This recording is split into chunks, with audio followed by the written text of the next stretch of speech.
আসসালামু আলাইকুম। আজকে স্কুলে বসে এমন বোর হচ্ছিলাম, মনে হচ্ছিল আর 1 মিনিট থাকলেই ঘুমিয়ে পড়ব।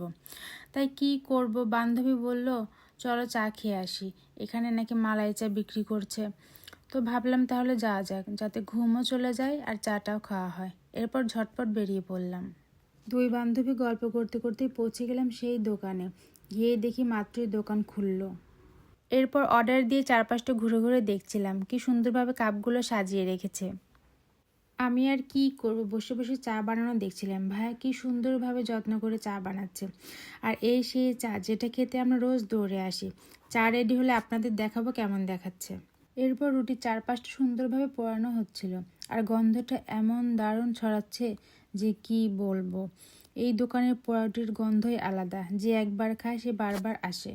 এরপর চা চলে আসলো। দেখতে তো মাশাআল্লাহ ভালোই লাগছিল, এখন খেয়ে দেখা যাক। খেতে মোটামুটি ভালোই ছিল, একদম খারাপও না আবার খুব বেশি মজাও না, এভারেজ ছিল।